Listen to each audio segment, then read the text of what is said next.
If I were to say the word Buick, what comes to mind? Yeah, I know. Same here. You're probably thinking about your grandfather's land yacht, a very boring and beige automobile, a very comfortable one, but not something that you would probably want to own. And that becomes a problem when you're trying to sell something in today's automotive industry. If you're in Buick's shoes, what do? How do you attract younger buyers?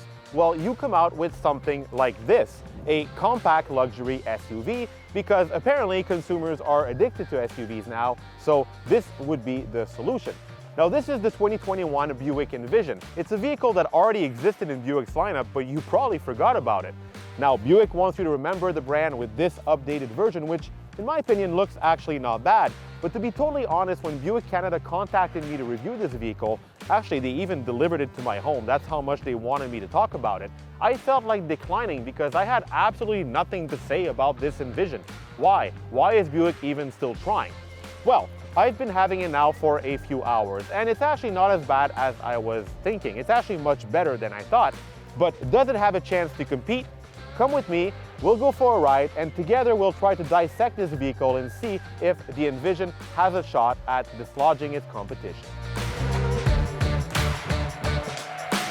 Before I go on driving the 2021 Buick Envision, I have here the sticker price. It's basically what car makers send me each time they lend me a car. Now, I'm currently sitting in the Avenir trim level. This is the highest trim level for the Buick Envision. Avenir at Buick means even more luxury because Buick is kind of an in-betweener. It's kind of in between Chevrolet and Cadillac, and it aims to take on brands, I assume, like let's say Acura, Infiniti, or Lexus.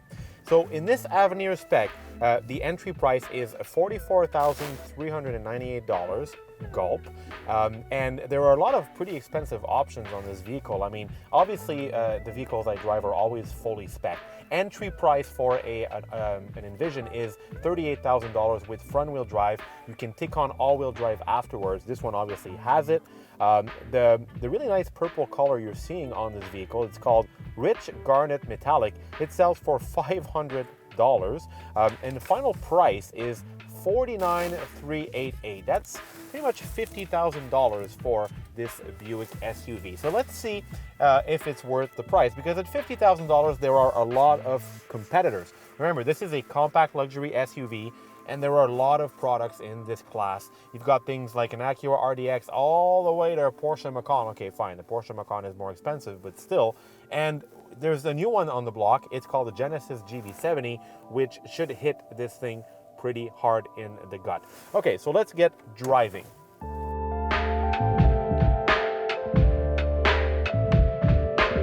Underneath the Envision is GM's Epsilon platform. This is a shared platform with the Cadillac XT4, another luxury compact SUV sold at General Motors. And you're probably wondering at this point, why are there still Buicks here? I mean, they're not selling quite a lot of them. And I mean, with Cadillac in the house and Chevrolet being a bit more upmarket than it used to be, why would anybody settle for this? Well, the answer is China. In China, Buick is quite popular. The Chinese apparently really like the Buick brand. It has something to do with the high royalty which used to drive Buick vehicles, and these vehicles tend to sell better over there. China actually has much more interesting Buick models than we do. They actually have a Buick minivan, and they have some really cool sedans as well. Most of the sedans that have been killed off, like the Buick Regal, a car I like very much, is still sold in China. As a matter of fact, the Envision is built in China, so it was really created for the Chinese market, and it kind of spills over here with hopes that it will compete.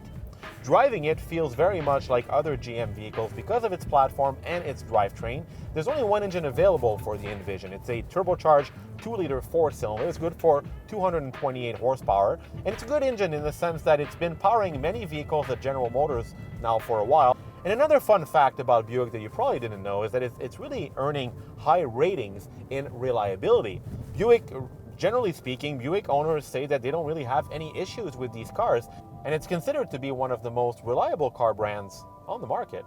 Now, you probably noticed that Buick doesn't sell any more cars here in North America. It only sells SUVs, so the Envision kind of squeezes itself between the Encore GX and the larger Enclave. Or Enclave. I never know how to pronounce that name. Buick has very odd names. Like I used to call one La Crosse Avenir. In French, that means the upcoming ripoff. So right off the bat, when you look at the dashboard layout and the interior, there are a few details that allow the Envision to distinguish itself from other GM vehicles. One area where it disappoints, however, is in material quality. It's not very consistent. There are some nice touches though. First of all, those seats, they are impeccably comfortable. They're plush, you sink in very well. They look good too with this nice motif. And out the back, there's also quite a lot of space. I was expecting this to be just like any other compact crossover, which means very tight, but no, I can sit behind myself back there. I actually tried it and it's not bad.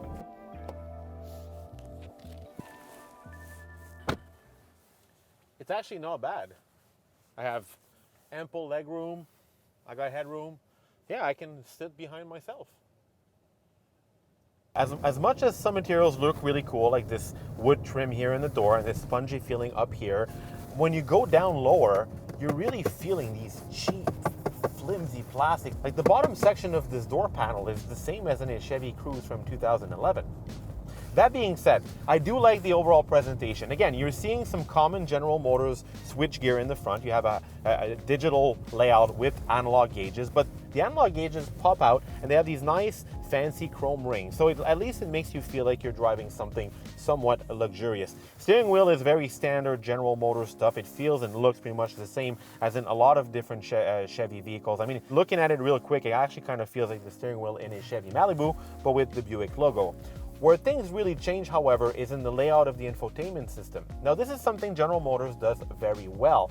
It's the same interface that you get in all GM vehicles, but it's tilted towards me, and I got some nice physical buttons here as well. It's a beautiful presentation. The center console also has a nice layout. There's a lot of glossy black plastic I'm not a fan of, but it does give it an upscale look. You got some nice spongy leather type material here on the center console as well. So it's beautifully presented. It does feel somewhat premium. Now, power from the Envision is okay. I mean, listen to that thing drone. It really doesn't have an interesting sound, but it gets going okay. I mean, it's not lightning fast. There aren't any higher performing options in this vehicle, which is a bit of a letdown because some of its competitors will offer more power, notably the Acura RDX, its direct competitor, which comes out of the box with more power and torque, and then the German brands, which will offer high performance versions. This engine is paired to a 9-speed automatic gearbox, which is superb. I have nothing to say against this transmission. It's operated through a series of buttons, which I'm not a fan of, but it seems to be the thing nowadays, especially in the luxury car class. What I find annoying about these buttons, however, is that normally when car makers remove the lever and replace them with buttons, the goal is to free the center console, but not here. I mean, you're still having all the space that a lever would take. I mean, Buick, integrated a nice little design with the buttons. It looks pretty cool, but it still takes up all the room here in the center console, and I can't really put anything here because I'm gonna hit the buttons and probably end up in reverse and then run over a child or something or an animal. I'll be in trouble, and it'll be the end of my life. Oh, well, what do you know? It can actually hold things. So the question that kills, is the Buick Envision good enough to compete against its rivals? Well, on paper, it has a lot. I mean, it offers a lower price point than its Japanese and German rivals. It drives smooth, it's got ample power, and it's got some pretty neat creature comforts. However, it falls apart in some areas. The driving dynamics don't feel like a luxury vehicle. The way the engine sounds, I mean, it just feels like I'm driving a posh Chevrolet. Cargo space is fine, but you're getting more from an Acura RDX or even an Infiniti QX50. I want to talk about the all-wheel drive system in the Envision because that's a pretty cool feature. Normally, in this category, vehicles will come with an automatic all-wheel drive system. It's usually front bias, and then it transfers. It's reactive, basically. It transfers the power to the rear wheels when front wheel slippage is detected. Not in the Envision. It's constantly in front wheel drive, and then you decide if you want to engage all-wheel drive. There's a button right here called Mode, and it allows me to cycle through a different pre-selected drive modes. This is a very classic General Motors feature. I can go between all-wheel drive, sport, tour, and off-road. Believe it or not, it was an off-road mode. I doubt that thing can go off-roading, but when you put in an all-wheel drive, it automatically engages the rear wheels, and you're in an all-wheel drive vehicle. Now, why would you have this feature? It's for fuel economy. Now, GM gives you the liberty to put it back in front-wheel drive and save as much fuel as possible. And driving this thing, it's frankly quite frugal. I mean, if you feather the throttle, you're not going to get more than about 8 liters per 100 kilometers, which is fantastic for a vehicle of this class. It's always kind of sad when a dying car maker tries really hard to bring out a new model. The Buick Envision isn't a bad SUV. On the contrary, you'd be getting quite a lot for your money. The drivetrain is reliable, and you're also getting quite a lot of technology and styling for the price. The problem is that it doesn't hit hard enough. This is a category filled with excellent vehicles. To begin with, you have the 3 German giants, Audi, BMW, and Mercedes-Benz. Good luck getting these guys out of the way.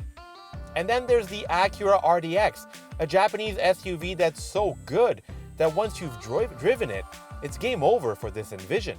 I think that at this point, it's fair to say that Buick needs to throw the towel, at least here in North America. It's obvious that the Envision was created to please a completely different market. Over in China, people adore Buick, and it shows. Their sales are through the roof, and the Chinese are asking for more Buick vehicles.